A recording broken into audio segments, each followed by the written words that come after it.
Students, it is Quest Edu Physics. In this class, we are going to learn about the electricity, students. Electricity, study of the charges. Here in this class, we are studying about the charges, particularly the charges which are at rest.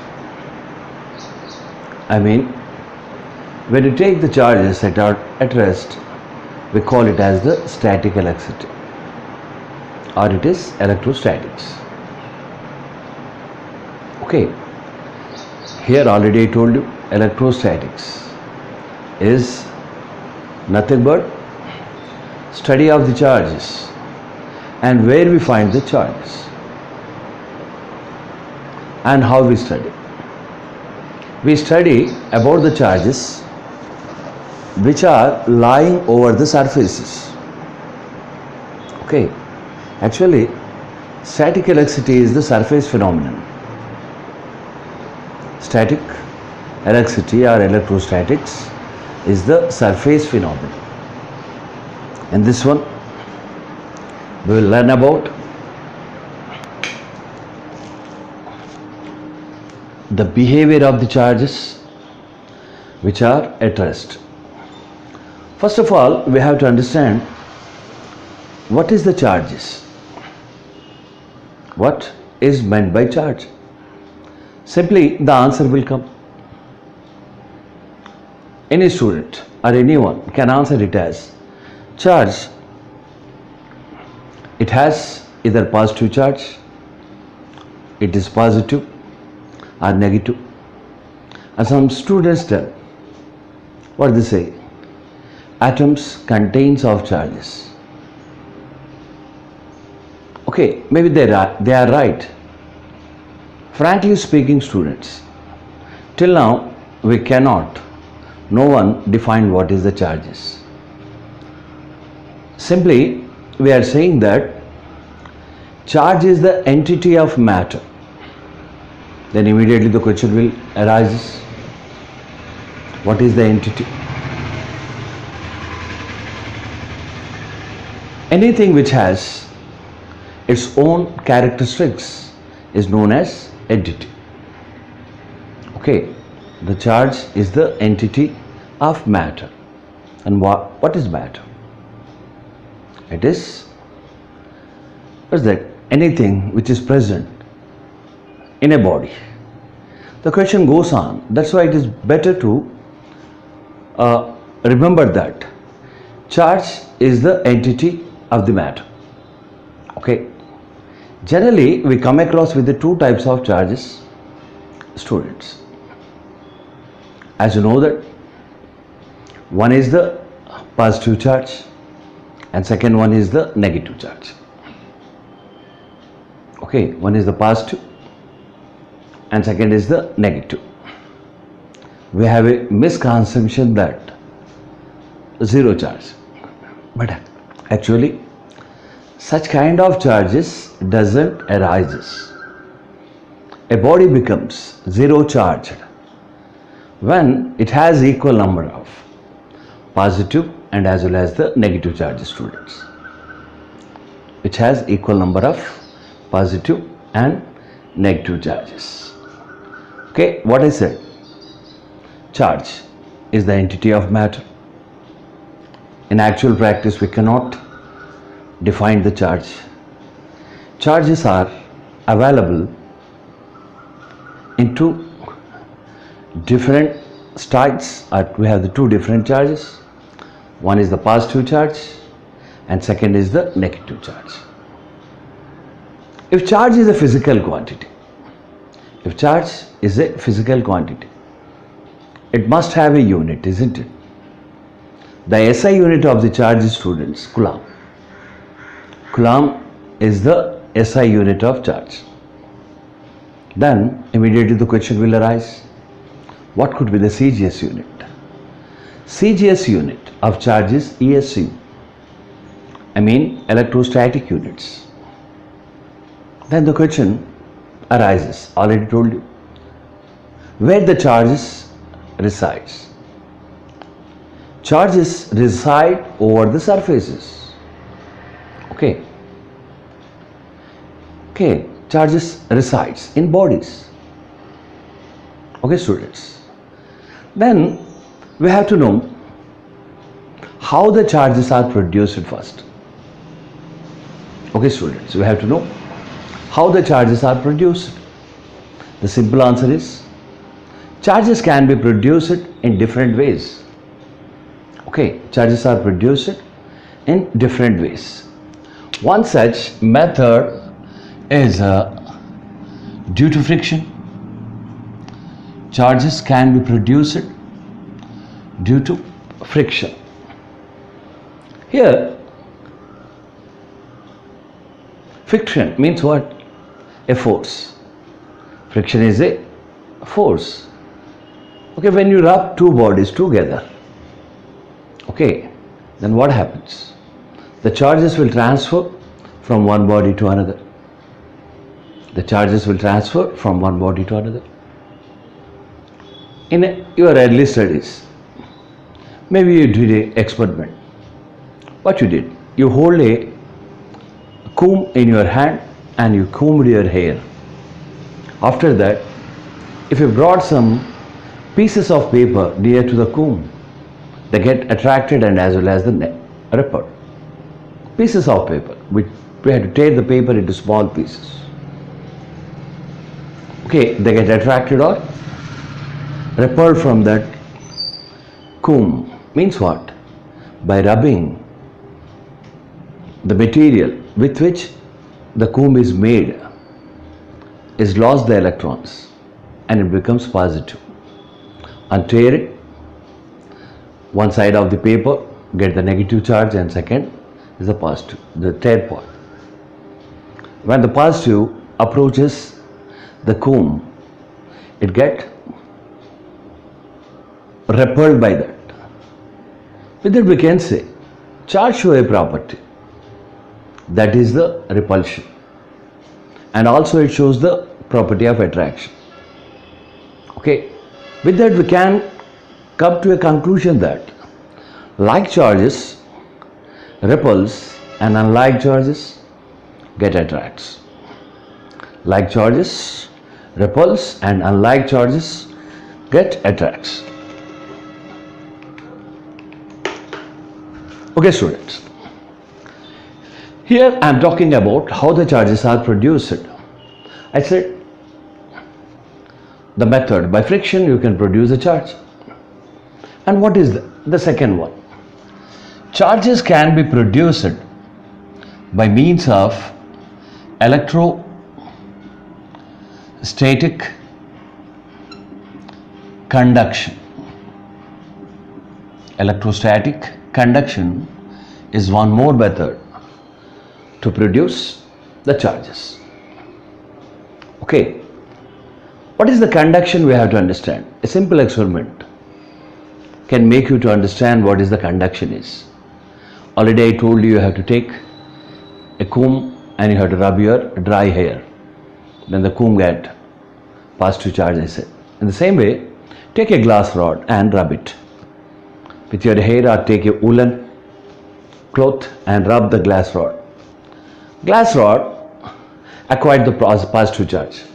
Here I am taking the glass rod, okay, by rubbing it acquired the positive charge. Okay, here it has the 6 unit of positive charge there. Then what I have to do here, I have to take a neutral body. Say it is the metal sphere which is neutral. How can we make the neutral? Okay, we have to keep on a insulated base, then we have to earthen it. By earthing it, all the charge which is on the metal sphere, okay, moves to the earth. Okay, earth has the greater ability, students. It will absorbs or receives the infinite amount of the charge when it is required, and also it receives, already told you, it gives the infinite amount of the charges. Here, by connecting to the earth, it lost the electron and it becomes electrically neutral. This sphere is the electrical neutral body. Okay, then after, that means what? It doesn't have any excess positive ions and as well as the negative ions. It is electrically neutral. That means what? Having equal number of positive and negative charges. Then I have to make it to come into contact with this. This is the first stage. Then I put the same rod here. Okay, 1 plus 1 plus 1. Then what did happen here? It is the initial state. Okay, first state. In second stage, charge will be transferred to this body till they reach the equilibrium. That means both charge will be transferred in between the two till they get the equal amount of the charge. There are 6 units of positive charge being transferred between this metal sphere. That too, it is a, what I said, initially it is the neutral, and this process is known as electrostatic induction, students. Sorry, conduction. And we have one more process. Okay, it is said as electrostatic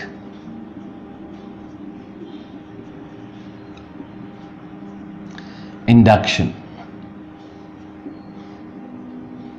Okay, students, conduction means what? With the actual contact, we are transferring the charge from one body to another body till the two bodies reach the equilibrium. Conduction is the process in which charge will be transferred from one body to another till they reach the equilibrium. Means what? It has the 6 unit of the charge. Charge will be distributed equally among these two bodies. Okay, by actual contact, what we are doing? We are transferring the charge. The second, I said, electrostatic induction.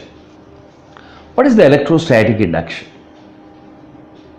Okay, I think you understood what does it mean. Producing or inducing the charges on a neutral body. Okay, inducing charges on a neutral body by bringing a charged body towards it. We are not making any contact in between the two bodies. What we are doing here, say I am taking a neutral body here, is a neutral, which say it is made of copper or iron, any metal body it is. It is the plastic, isn't it? It is a bad conductor. It doesn't have any free electrons in. What I have to take? I have to take a metal. Just imagine it's a metal. Then I got is a glass rod or something. I have to bring it near to that. Then what happens? Opposite charge will be created in this body. Okay, it goes like this. See, students, here I am doing the same here.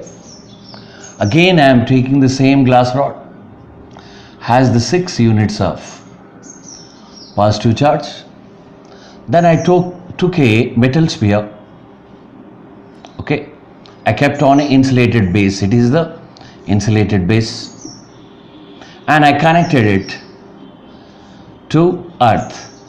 Here, if it has any excess charge right now, the charge will be thrown to the earth. Okay, students, then it becomes electrically neutral. It is the electrical neutral body. It doesn't have any free charges in. Here, because of the induction, what I am doing, what I said, producing the charge on a neutral body by bringing a charged body near to it. Here I kept a positive charged body near. You can keep a negative charged body also. Then what happens? Here the insulation of this material will break. Okay, the charge get induced. I have the 6 units of positive charge. Okay, then 6 units of negative charge will be created near to this, and 6 units of positive charge. Okay, if you bring 6 units of positive charge near to this, then automatically on this neutral body, 6 units of negative charge and as well as the 6 units of positive charge will be created on. Okay, it is the profitable situation, students. In conduction, what we did, we shared the electrons or the charges between the two bodies. It happens sharing it is. But here in induction, it is the buy one get two free, students. Buy one get two free. We are bringing a positively charged body near to that. Because of the influence of this one, the insulation of this metal sphere will be lost and it divides into the ions, positive and as well as the negative. Okay, that's why it is the better process to produce the electrons. Electrostatic, induction and conduction, and also the friction are the methods to produce the charges. Not only these three, students, we have one more. Here fourth is discharge through the gases, students. We call it as the discharge through the gases. Okay.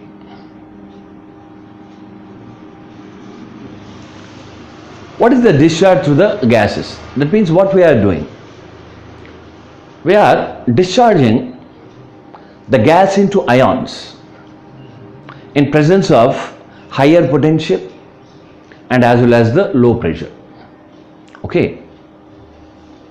Discharging gas into, that means dividing the gas into ions at high potential and low pressure. Here, maybe you have learnt these things in chemistry while we are reading the chemistry, or in physics also you will learn. In modern physics you will come. The three famous scientists, J.J. Thomson, Goldstein and Chadwick did the same experiments. And these three are, what's that, disciples of each other. And they got the Nobel Prizes for the discovery of electron, proton and neutron. And what is the discharge through the gases? You have to take a glass tube, which is a hard one. It's the hard glass tube, which has a valve here, outlet valve you can say. Then you have to keep two electrodes in. These are the two electrodes. Then after we have to connect these electrodes to a source of potential, higher potential. Okay, by using a vacuum pump, you have to reduce the air which is present in this gas. That means you have to make sure that it attained a pressure of 0.01 mm of mercury. Okay. Then this metal plate get heat up, it is a positive as the negative. Thermions will come out from this plate and they collide the neighboring air molecules which are present in. Here what we did, pressure is, I told you, it is 0.001 mm of mercury, and the potential, it is about 10,000 volt. Then this gas get ionized. Okay, ionized means what? It divides into positive and negative ion. Okay, in olden days we used to use the big TVs. They are provided with the CRT sin. Maybe you can remember this. Picture tube could be like this. When you unplug it, okay, then if you switch on the TV, you will get small scintillation over the screen. The same experiment we are doing here. We are ionizing the gas at higher potential and lower pressure. These are the four methods to produce the charges, students. Charges can be produced by means of friction, by electrostatic conduction, electrostatic induction, and also discharge through the gases, students. And we are in the second part of electrostatic, students. In previous issue, in previous part, we have learnt about what are the charges and how the charges can be produced. And also we have learnt some properties of the charges. In this class, students, we are going to learn about the Coulomb's law. By using the Coulomb's law, you can find the resultant force which is acting between the two charges or many charges. Actually, this Coulomb's law is a conservative law, students. Okay, Coulomb's law is a conservative law. First of all, we have to understand what is the Coulomb's law is. Okay, students. Coulomb's law can be stated like this. The statement goes like this, students. What is the statement? The force of interaction, listen my words carefully, students.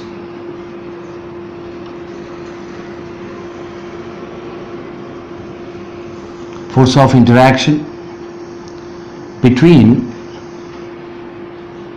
two charges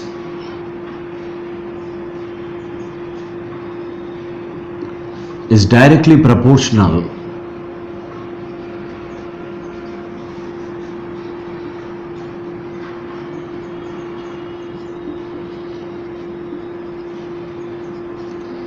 to the magnitude, directly proportional to the product of their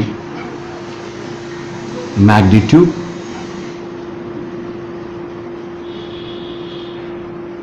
and inversely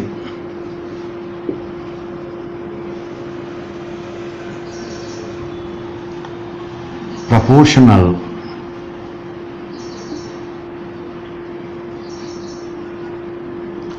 to the square of the distance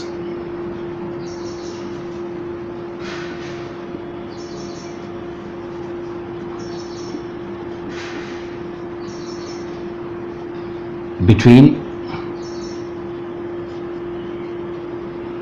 them. Okay, it is a statement of the Coulomb's law, students. How can we state this? The statement telling us that the force of interaction means what? Either it is the attraction or the repulsion between the two charges. Take any two charges, either they are positive or negative. One is the positive, another is the negative. The force of interaction between the two charges is directly proportional to the product of their magnitude, the magnitude of their charges, and inversely proportional to the square of the distance between them. It is the statement of the Coulomb's law. Let's say, students, let's take two charges. Let's say it is the first charge. I am calling it as the Q1. Okay. Here I am taking it as a positive charge, and I have one more charge. It is also a positive, and it has a magnitude of Q2. Okay, these two charges are being separated by such a distance, students. See this, it is the distance between the two charges. If you watch it carefully, I am connecting the centers of the two charges. Make sure that while solving the problems, we have to go with this notation. We have to join the centers only. The two charges are being separated by a distance of r, and they have the magnitudes of Q1 and Q2 respectively. Okay, students, now I am joining a line. Okay, I am joining the centers by means of a line, and we call it as the line of action of the force. This is the line of action of the force. And you learned about the properties of the charge, students. Basically, everyone knows like charges repulse and unlike charges attracts. Being both the positive, a repulsion force will acting between the 2. Here, say this charge Q1 is causing a force on the Q2. This force is acting along this direction, students. I'm calling it as force on 2 due to 1. The notation you have to read: force on charge 2 due to the 1. It is the repulsive force. In the same way, another force is acting here. It is force on 1 due to 2. These are the forces, experienced by the two charges when they are kept at certain distance, students. According to the statement, here the force of interaction between the two charges is directly proportional to the product of their magnitudes. Here we have taken the magnitudes as Q and Q2. If you write as per the statement, the force which is acting between the two is directly proportional to the product of the magnitude of the charges. Their magnitudes are Q1 and Q2 respectively. And the later part of the statement, it is the later part of this statement, inversely proportional to the square of the distance between them. That means force is inversely proportional to square of the distance. If you write these two things together, we will get a relation: F is proportional to Q1 Q2 by R square, and it can also be written as F is equal to K into Q1 Q2 by R square. Okay, students, here K is a constant and K has its value. It is a proportionate constant, 1 by 4 pi epsilon naught. Okay, students, here this symbol stands for epsilon. Here is 0, that's why I am writing it as epsilon naught. And what is this epsilon naught? Here epsilon, actually it is the permittivity. It is the permittivity, students. Okay, students, here epsilon stands for permittivity. If you put the naught, it is the permittivity of the free space, and if you keep m, and it is the permittivity of the medium. What is this permittivity? We have to understand here. What is the permittivity? Listen to me, students. It is the property of a medium.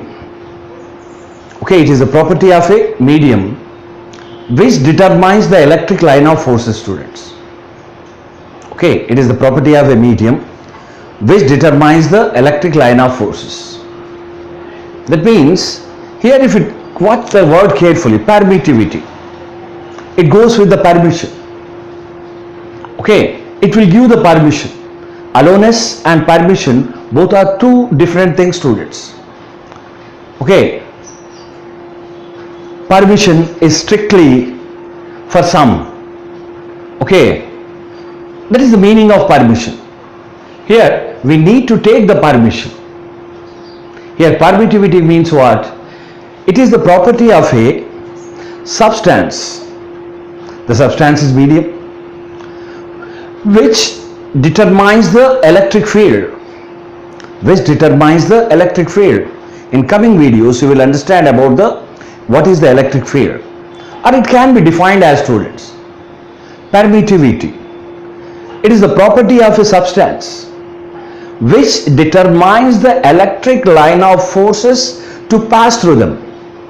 For example, you take, here I am holding a pen in my hand, and it is made of plastic, and you know that plastic is a bad conductor of electricity. Here it doesn't allow the electric line of forces to pass through it. That is the nature of this substance.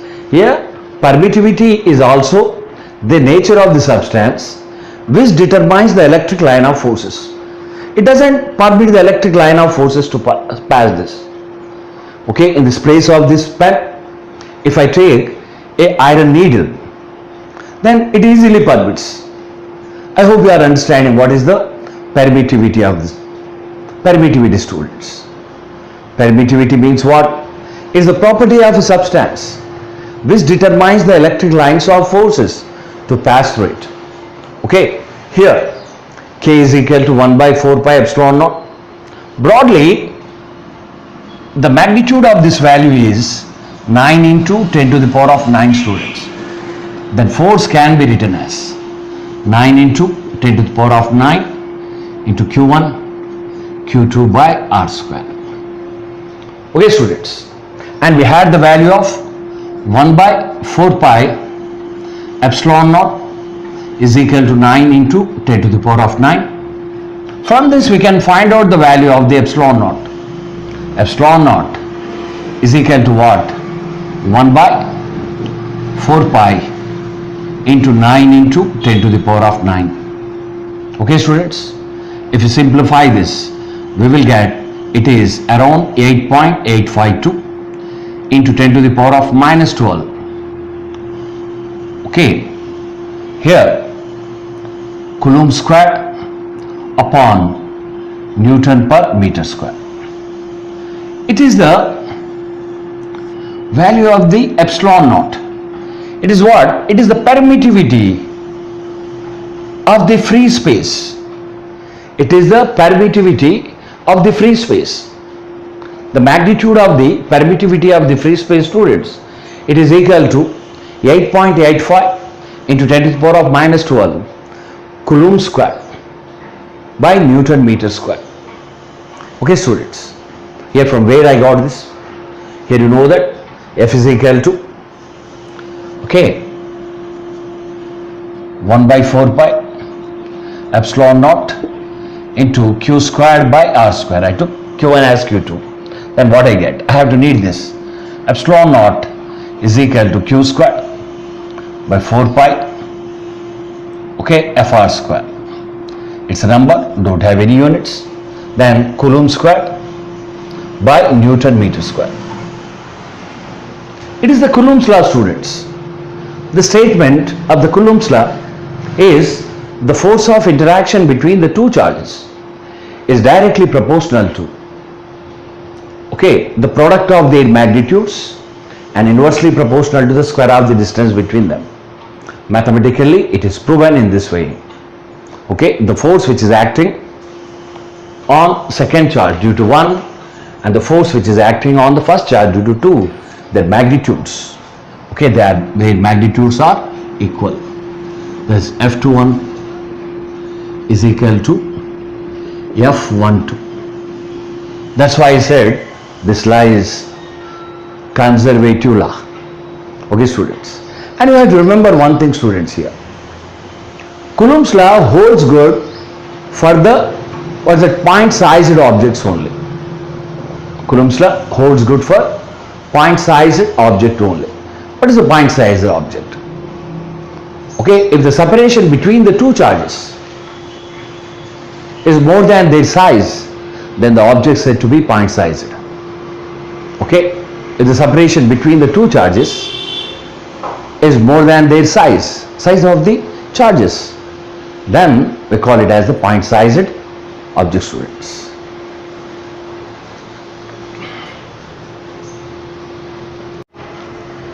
Okay, students, we derived the Coulomb's law as F is equal to 1 by 4 pi epsilon naught into Q1 Q2 by R square by using the statement. Now we are going to write this Coulomb's law in vector form, students. We are going to write the Coulomb's law in vector form.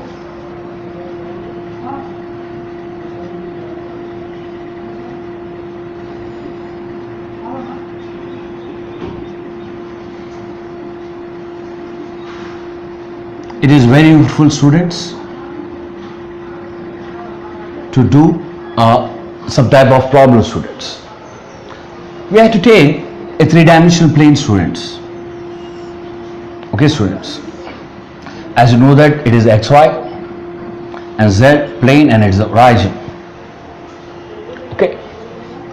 Let's keep a charge here, students. It is the q1 and the position vector is shown as like this. Say it is r1 bar. Okay, students. And we have one more charge. Okay, it is the q2 and its position vector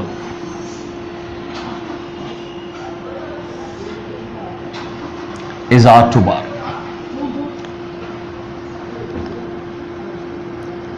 Obviously, the particle being moved from r1 to r2. Say this is delta r. Okay, here we can write, if you use the triangular law of vector addition, we can this relation between these three as r1 bar plus delta r bar is equal to r2 bar, or in the same way r2 bar minus r1 bar is equal to delta r bar. I am calling it as the r bar. Okay, students, and what is the Coulomb's law? Here, by using the vector notation, you can write the Coulomb's law as F bar is equal to K of Q1 Q2 into, we are considering the direction r cap by r square, students. Okay, that means what? It is the modulus of r squared, but actually here r cap can be written as, okay, r vector and modulus of r. Okay, then r cap can be written as, here r cap is what? r2 bar minus r1 bar by magnitude of r2 minus r1. Getting me, students? I am substituting these values here. This r cap is equal to r2 bar minus r1 bar by modulus of r21 r2 minus r1. Here I am substituting the value. Then what I get? F bar is equal to K of Q1 Q2 by modulus of r square into r cap. In the place of r cap I am putting these values, that is K into Q1 Q2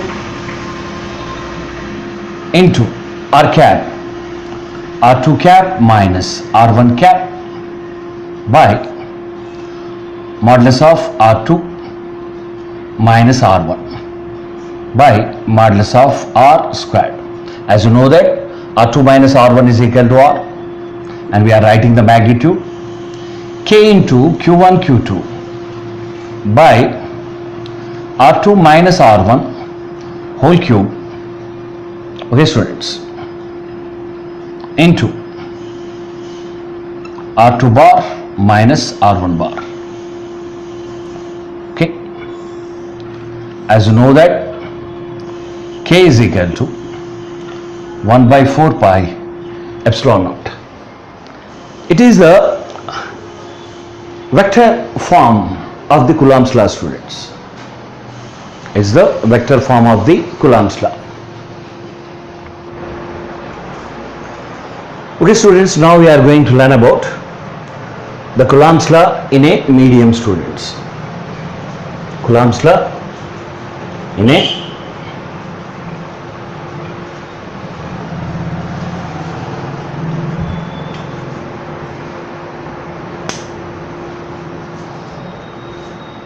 Okay, students, now we are going to learn about the Coulomb's law in a medium.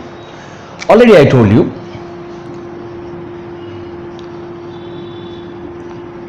here if you take the Coulomb's law, the general version of Coulomb's law is the magnitude of the force acting between the two charges can be had as F is equal to 1 by 4 pi epsilon naught into Q1 Q2 by R square. Okay, here epsilon naught is the permittivity of free space, I said. Okay, and also I told permittivity is the property of a substance which determines the electric line of forces, I said. Okay, the passage of the electric lines of forces are different for the different medium. That's why we introduced it. One more physical quantity is in, that is relative permittivity, students. Relative permittivity shown as epsilon r, students. What is this epsilon r? Relative permittivity is the permittivity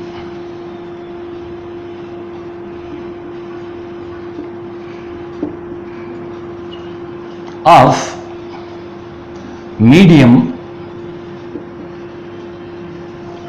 to the permittivity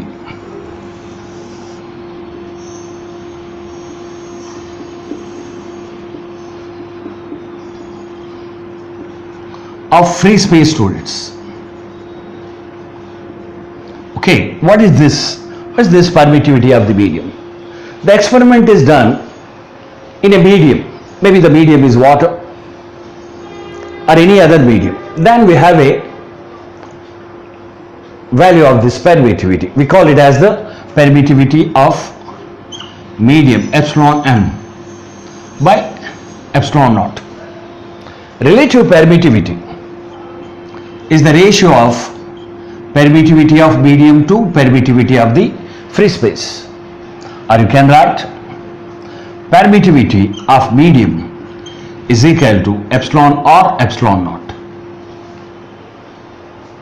Okay, then this equation can be written in the terms of permittivity. That is what F is equal to 1 by 4 pi epsilon naught into Q1 Q2 by R square, and epsilon naught is equal to what, students? It is epsilon m by epsilon r. Okay, students, if you substitute this value here, we get F is equal to 1 by 4 pi epsilon m by epsilon r into Q1 Q2 by R square. Okay, students, this epsilon r is also known as dielectric constant, students. It's also known as dielectric constant. Okay, students.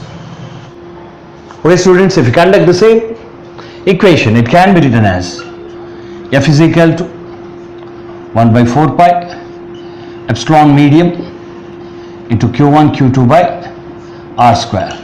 If you write epsilon in the terms of epsilon r and epsilon naught, it can also be written as 1 by epsilon naught into epsilon r into Q1 Q2 by R square.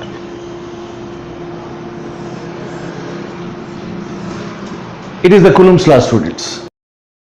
In this class we do some applications of Coulomb's law, students. Okay, one of the application goes like this. See the diagram. Here it is a support. Okay, students, it is a support from where two pendulums are suspended. Say it is one pendulum and it is the other pendulum, students. Both have the same length. Okay, and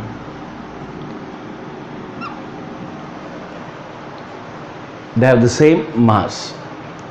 Okay, students. Then after, what we did, we gave similar charge to them. Okay, the charge of magnitude Q is given to them. Let's say each pendulum has a length of L. Understanding, students? Each pendulum has a length of L. Here, though these are the similar charges, the repulsion will take place between the two metal bobs. Okay, they get separated from each other. The repulsion made them to move away from each other, students. They get displaced. Okay, it is the situation, students. Though they are the similar charges, because of this repulsion, they move from each other. Okay, actually they get displaced in this way. Let's say it is the angle theta and it is the theta. Okay, students, and the separation between the centers is this one, students. Let's say this distance is x. It is a situation, students. What's the diagram? Two pendulums, okay, of same length. They have the length of L each, being separated because of the similar charge given to them. Okay, because of the repulsion, they moved away from each other, making an angle of 2 theta between them. That means from the initial position, it get displaced an angle which is equal to theta. Okay, students, what is asking? If the separation between the two after the repulsion is x, okay, and is asking us what is the magnitude of the charge here with respect to the length and as well as other things. If it is the L, automatically it is L, students, and it is L. Okay, students, if you watch it carefully, if you say it is the first pendulum and it is the second, first causes a force on the second. The direction of the force is this. We are calling it as F12. And similarly here, one more force acts on. It is F21.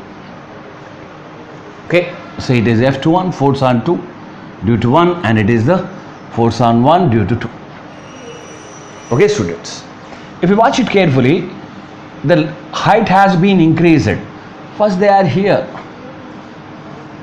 Okay, it has been increased. That means what? This length is not at all equal to this. This length from here to here, from here to here, it is not at all equal to this length. Okay, students, here he is asking us the what is the magnitude of the charge. Here the bob has a mass of m, you say, and the weight will work vertically downwards in this way. Okay, students, and tension, it is a contact force which develop between the string and as well as the bob. Is the tension. We are resolving the tension into components, students. Okay, it is the one component and it is the other. If it is theta, automatically it could be theta. Alternate angle, students. As you know that by resolution of the vector, it is t cos theta and it is t sin theta. Okay, we are projecting the vector. By projection you can write it is t sin theta. If you watch this diagram carefully, you will understand one thing, students. Here t sin theta it is, and t cos theta is this. T cos theta is balancing with the weight and the repulsion force is balanced by the t sin theta. If you draw the free body diagram, you will get the same. Okay, here I am taking the component, students, from the diagram. At balancing position, t sin theta is equal to repulsive force and t cos theta is equal to weight of the body. Let's say it is 1 and it is 2. Okay, students, here it can also be written as t sine theta, I am dividing 1 with 2, that is t sine theta by t cos theta is equal to mg t sine theta. Okay, sorry, it is f by mg. Okay, so t get cancelled and we get tan theta is equal to f by mg. Okay, students. Then after we have to find out the repulsive force. From Coulomb's law, you learn that the force of interaction between the two bodies or the two charges can be had as F is equal to 1 by 4 pi epsilon naught into Q1 Q2 by square of the distance between them. This is square of the distance, students. Here you know that 1 by 4 pi epsilon it is equal to 9 into 10 to the power of 9 numerically, and we take it as the k. If you insert that value, you will get it is k. Here the similar charges, Q1 is equal to Q2, that is equal to Q. Then we get it is kq square by x square. Okay, students. Okay, we don't know the actual value of the x. He has given the length, that's why we are measuring this x with respect to length. We are doing the same what we did here. Is the theta, then it is the opposite, and it is the adjacent, and it is L sine theta and also L sine theta. That means what? X is equal to 2L sine theta. Getting me, students? Okay, this equation can be rewritten as F is equal to kq square by 2L sine theta whole square. Okay, students. Now we are substituting this value in this relation. Okay, we have to find out the charge. That's why we are substituting this and this. What we get? It is tan theta is equal to, instead of f we are putting this kq square by 2L sine theta whole squared divided by mg. Or in other words, it can be written as tan theta is equal to kq squared by mg into 2L sine theta whole square, students. We need to find the value of the q square. Okay, it can be written as q squared is equal to tan theta mg into 2L sine theta whole square. Okay, by k. Okay, students.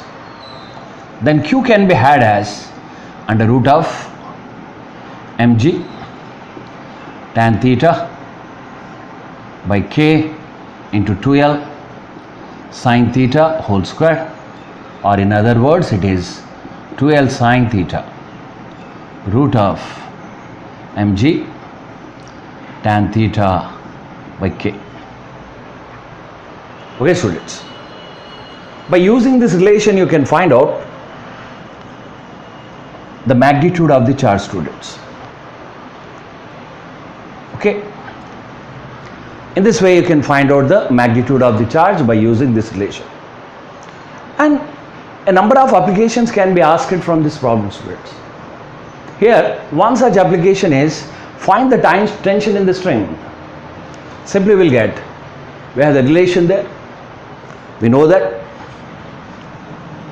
Okay, t sine theta is equal to mg. Okay, students, then t can be had as mg by sine theta. In the same way, instead of the charge, if we ask the separation between the two, that means what? With respect to x, he'll ask what is the distance between the charged particle. Then you have to use this relation, f is equal to kq squared by x squared, and we are doing the same thing here. Tan theta is equal to f by mg, and we write f, but this time we will write with respect to x. Okay, students, is one of the important problems.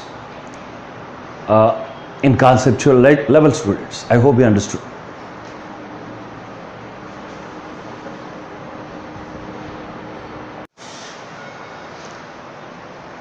It is the continuation of the previous problem, students. In that problem, what we did, we took two pendulums and we suspended them from a support, and we gave similar charges to them, students. On giving the charge, they get displaced by certain distance, students. Okay, and we measured this length. We said it is x. Okay, students, and they have been separated by an angle of theta. Okay, students, and the length of pendulum is L, and L here, if you take this as a triangle, you will get it is L sine theta, and also it is L sine theta. I'm talking about the previous application. And mass of the bob is M, and we took the weight of the bob as mg, and tension created in the string as T, and we measured the repulsive force in this way. Okay, on resolving the tension into the components, we got it as the theta, that means alternate angles. It is T cos theta is balancing the weight of the body, and T sine theta is balancing the repulsive force, students. If you watch it, if you write the relation, we can write T sine theta is equal to F, and as well as T cos theta is equal to mg, and you know that F is equal to 1 by 4 pi epsilon naught into Q by x squared. Okay, students, here it is a relation what we have. Okay, in other words, we can write F is equal to 1 by 4 pi epsilon naught into Q squared by x squared. Okay, students, if you say the system is lying in air or the free space, then this relation F is equal to, in air I am writing, or the in vacuum, 1 by 4 pi epsilon naught Q squared by x squared. Here x is what, 2L sine theta. Is a different thing. When it is needed, we will take that. Okay, students, it is the force which is acting between the charges being separated by a distance x, and where epsilon naught is the permittivity of the free space.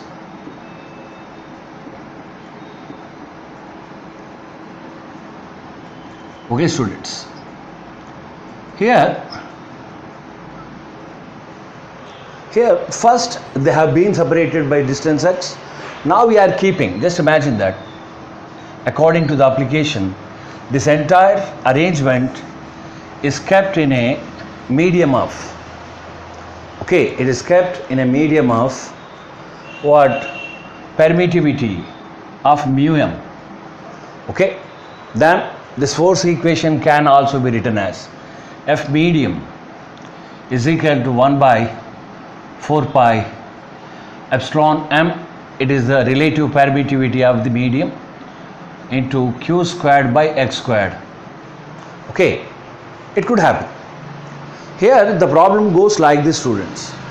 Here the same arrangement is kept in a medium of permittivity epsilon m. Even though it is kept in another medium, the separation between the two charges, that is angular separation I am talking, is remains same, theta remains same. Then he is asking us, what is the relative permittivity of this medium? Listen my word, students. He is asking the relative permittivity of the medium. How would you get the relative permittivity? Here you know that permittivity is a property of a substance or a medium which determines the electric line of forces. Okay, students. Here this determination changes with medium to medium. Okay students, if you write this equation as force in medium, that is 1 by 4 pi epsilon m into q squared by x squared, and we got a relation here, relative permittivity. Okay, we call it as the epsilon r is the ratio of the permittivity of the medium to permittivity of the space. In other words, it is also known as K. K is the relative permittivity, and we call it as dielectric constant also. Okay students, it is also known as the dielectric constant. According to this application, he is asking what is the dielectric constant when the same system is kept in a medium which has the equal angular displacement. That means the theta remains same. How we get this one? Here further he said it is the mass, he said, and this bob material is made of a material of density rho, and say the medium in which it is kept has a density of sigma. Sigma is density of medium,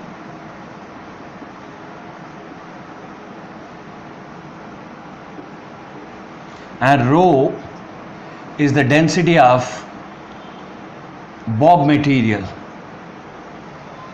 Okay students, now we have to call back our memories about the buoyancy students. We learned that if density is d, density is equal to mass upon volume. We know this. Okay, it is a sphere and has a mass of m. Then we can write density of the bob. We said density of bob is rho is equal to mass by its volume. Mass can be written as density into volume. It's been what's that? We took the weight. Weight can be written as W. W can be written W of bob. Okay, in air we can write mg, but we have m as rho v, rho vg. Okay students, here if you remember the principle of buoyancy and as well as the apparent weights, we learn that W apparent weight, okay, apparent weight W app is equal to W real weight, that means air, minus buoyant force or upward thrust. What is the upward thrust? It is the amount of what is that medium which is displaced when we keep anything in the liquid. Then it can be written as W air is equal to rho Vg, and the same amount of liquid displaced. Density is changing. Liquid has a density of sigma. Sigma, the volume ng. Okay, it can be written as Vg is taken as the constant to rho minus sigma. Okay students, here we have the apparent weight here. Apparent weight is nothing but the force. Okay, it is the force in medium, you say. Okay students, it is force in medium, that is Vg into rho minus sigma. And what is the force in air? Basically we are going, it is equal to rho Vg. I hope you are understanding. But we have a relation here. See this? We have two relations. Force in air to force in medium can be written as force in air by force in medium. It is 1 by 4 pi epsilon naught into q squared by x squared divided by 1 by 4 pi epsilon naught into epsilon medium, it is, into q squared by x squared, where these quantities get cancelled. And what we had, it is, what is that, epsilon m by epsilon naught. And here we learn that dielectric constant is epsilon m by epsilon naught. Okay, here if you write the ratio of these two forces, okay, it is equal to K. K is equal to what we have, the ratio of the two. Force in air is equal to rho V into G divided by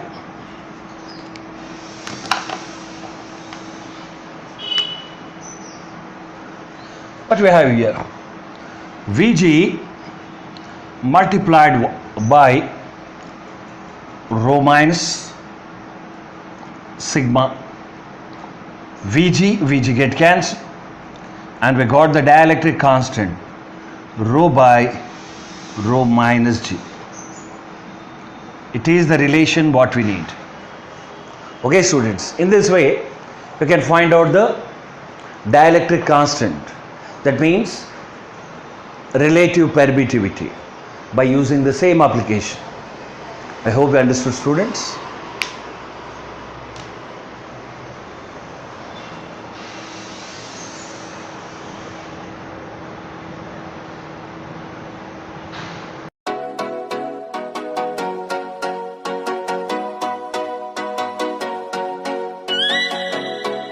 Students, in this video we are doing the problems which are related to the Coulomb's law.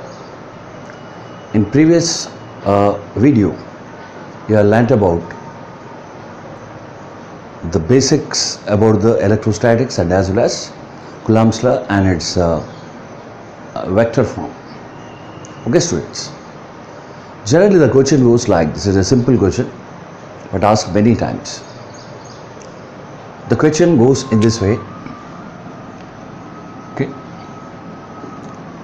two charges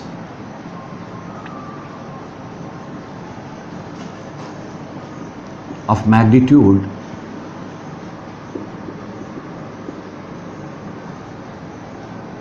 Q1 and Q2 are placed at a distance of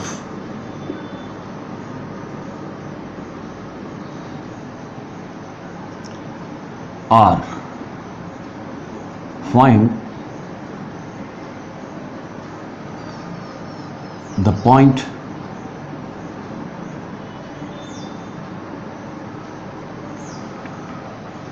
on the line joining the forces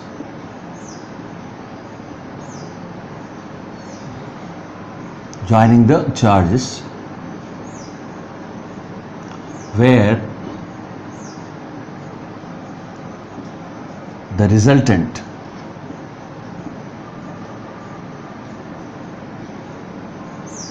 force is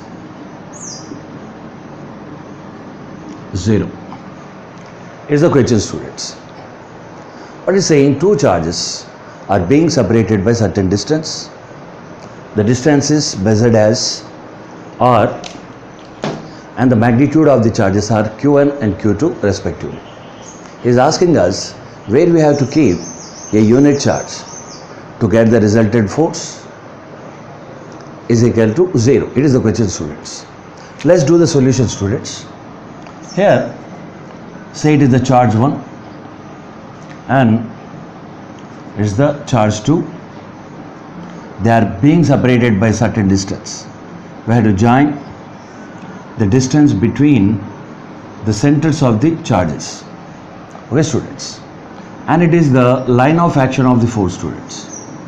The line of action of the force. And here we can write it is force on 2 due to 1 and it is the force on 1 due to 2. We are taking the magnitudes only. Imagine that a touch charge or the point charge is kept here. Let it has a magnitude. Say it is a Q3. It has the magnitude of 1 unit. Okay, and it is at a distance of x from the first charge. Automatically, the second distance might be equal to r minus x from here. Okay, students. This is the question he is asking. and is asking find the value of the x from the first charge, or he may ask find the distance from the second. Okay, and you have to recall the Coulomb's law, students. It's a simple example of the Coulomb's law. Okay, let's take this portion here. Here the two forces are acting. That means forces are acting. This Q1 is causing this force on here, and we have to take the magnitude of the force. According to the Coulomb's law, you know that force is equal to KQ by R square. Okay, students. Here a force will act in between Q2 and Q3. Okay, if you say it is Q1 and it's Q2, automatically R turns into X, students. Then we can say it is F1. In the same way, if you take the interaction between these two charges, Q2 and Q3, you can write it as F2 is equal to K of Q3 into Q2 by R minus X whole square. Okay, students. Resultant force will be 0 where the magnitude of the two forces are equal. If the two forces are in equilibrium, resultant force acting on them 0. Okay, then we can write at equilibrium position F1 might be equal to F2. That means force on 3 due to 1 and force on 3 due to 2 might be equal to, they have to be in equilibrium. Okay, students, then F1 I am writing. It is K into Q1. I took it as the Q1, and Q2. Here Q2 is nothing but Q3 into 1 by X squared, students. Similarly, it is K into Q2, okay, into 1 by R minus X whole square. Okay, students, where K get cancels, and we had Q1 by X squared is equal to Q2 by R minus X whole square, or it can be written as R minus X whole square by X squared is equal to Q2 upon Q1. Okay, students, or it can be written as R minus X by X whole square is equal to Q2 by Q1. It can be written as R minus X by X is equal to root of Q2 by Q1, students. If you further write, we will get, okay, R by X minus 1 is equal to root of Q2 by Q1. Okay, students, and we need to find out the X here, and it gives you R by X is equal to 1 plus under root of Q2 by Q1, and X is equal to R by 1 plus under root of Q2 by Q1. Okay, students, if the charges are dissimilar, then we can write this equation as X is equal to R by 1 plus R minus under root of Q2 by Q1. Here it is the distance from the first charge where the resultant force acting is equal to 0. Okay, students, here what is the problem is two charges have been separated by a distance of R. We have to find out the point where the resultant force is equal to 0. To get that, we are imagining an imaginary charge here which has a magnitude of 1, and we applied the Coulomb's law. By applying this, we got this relation.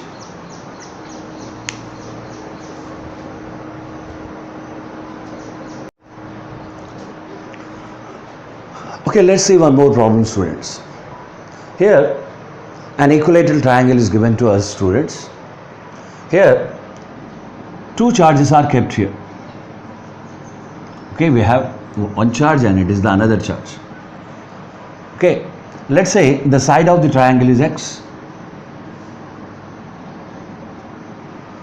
Okay, students, these charges have the magnitudes of Q and Q each. Both are positive, students. It is Q and Q each, both are positive and having the equal magnitude. And what he's saying, he kept one more charge Q3 here. One is unit positive charge, students. Let's say it is Q1 and it is Q2. Here he is asking us, what is the amount of force acting on the unit charge which is kept at the third vertex? The problem goes in this way, students. Three charges have been kept at the three vertices of an equilateral triangle of side x. Okay, he is asking us amount of force acting on, okay, unit positive charge which is kept at the third vertex. Okay, students. Here it is one of the simple application of the Coulomb's law. Being is a bigger charge and it is the unit positive charge. It is the positive and it is a positive. Both get repel with each other. Let's say it is the force which is acting. It is the force which is acting due to the first charge on the third. I am calling it as F13. It is the repulsive force, students. In the same way, if you take the second charge, it is positive and it is the unit positive charge. It is the direction of the force which is acting. Okay, students. It is F13 and it is F23. Okay, students. Being an equilateral triangle, here the angle is 60 degree. We have to find out the magnitude of the forces, students. The distances are same, then the force might be equal. Here we can guess what F13 is equal to F23. Okay, students. Then first we have to take F13. Okay, it is K into Q into 1 by x squared. Similarly, F23 is equal to K into Q. It is Q1. Q1 is equal to Q, you know that. That's why I wrote it as KQ by x squared. It is K2 by x squared, that is KQ by x squared. Okay, if it is a theta, then they are inclined at an angle of theta. Now we have to use parallelogram vectors law, students. What is that statement and what is the result of that? By parallelogram law of vector addition, you can get resultant R is equal to under root of P squared plus Q squared plus 2PQ cos theta, students. Here the forces are equal. I already told you it is equal to F, that I am putting the value of there, and resultant I am writing it as FR.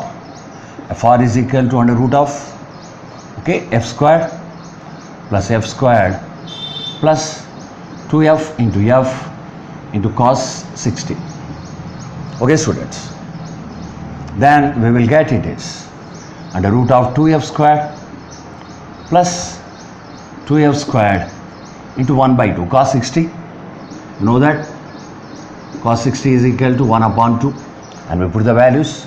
2 to get cancelled, students. And finally we had it is 3F squared, or it can be written as F root 3. Okay, the force acting between the charges is equal to F root 3. Now say, students, here it can be further written as F is equal to resultant force acting on the unit charge is equal to F, we had already, it is equal to KQ by x squared into root 3. Here we know that K is equal to 1 by 4 pi epsilon naught. It is equal to 9 into 10 to the power of 9. And we know the magnitude of that. Then the resultant force is equal to what? 9 into 10 to the power of 9 into Q by x squared root 3. It is the desired answer, students. It is the force acting on unit charge which is kept on the third vertex, students.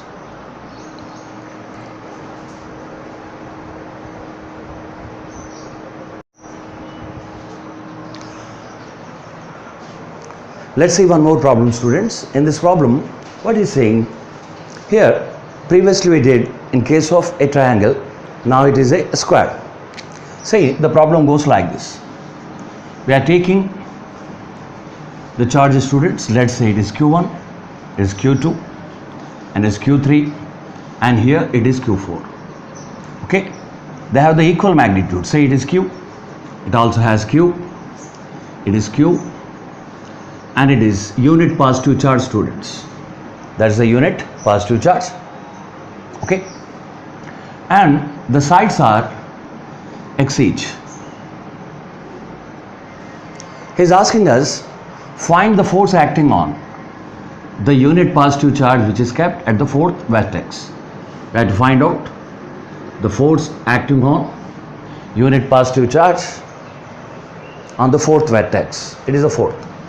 Let's find the force acting on the fourth charge due to 1. It might act along this direction. You know that it is a line joining the forces. Say it is F14. Okay, students. Similarly, the force of interaction, line of action is this. Due to 3 on 4 is, okay students, it is F34. Being the distance is same and what is the charges are same, magnitudes are same, then we can write these two forces having the equal magnitude. Okay students, let's find these two forces. We have to find out F14, that is equal to F34. Okay, then we can write it as K into Q into 1 by x squared. That is F14, that is equal to F34 is equal to KQ by x squared, students. If you watch them carefully, these two forces act in right angles to each other. That means the resultant might be in this direction. It is the resultant of F34 and as well as the F14. Okay students, let's say they have the equal magnitude. I am saying it as F. By using the parallelogram law, you can find out the resultant very easily. Fr is equal to under root of F squared plus F squared plus 2F squared into cos 90. Okay, it is 0. Then what we get? It is under root of 2F squared, or it is F root 2. Okay students, Fr is the resultant of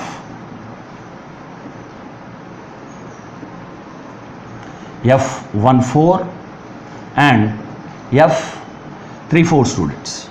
We phrase it this value or as Fr is equal to F root 2. Okay students, here we got. Now say one more force is acting between Q4 and as well as the Q2, and it is a line of action of the force, students. This diagonal gives the line of action of the force. Okay, it is x and it is x. Using the Pythagoras principle, you can find out this distance is under root of x squared plus x squared, that is x root 2. Okay, this distance is equal to x root 2. Now we are finding the force in between F2 4. Okay, it is K into Q by x root 2 whole square, students. Then it might be equal to KQ by 2x squared. Okay students, we had F24. Okay, and this F24 acts in this direction. It is F24 and it is Fr, and we have to find out the total distance, total force, students, is F24 and it is Fr. Okay, according to the superposition theorem, the total force is equal to sum of the individual forces. Then F net is equal to what? F bar r plus F bar 24. Okay students, then put the values here. Fr here is equal to F root 2. Okay, and if you write it as, what will write? F by 2 plus F by 2, or it is F of root 2 plus 1 by 2, or further we can write it as F net, net force acting on the fourth charge is equal to F. We know that it is KQ by x squared into root of 1 by 2 plus root 2. It is the desired result, students. Okay, students, it is the force which is acting on the fourth charge. The similar problem we can do in the case of the rectangle also. Instead of a square, if you use the rectangle, you will find the force acting on the fourth charge which is kept at the fourth vertex, student.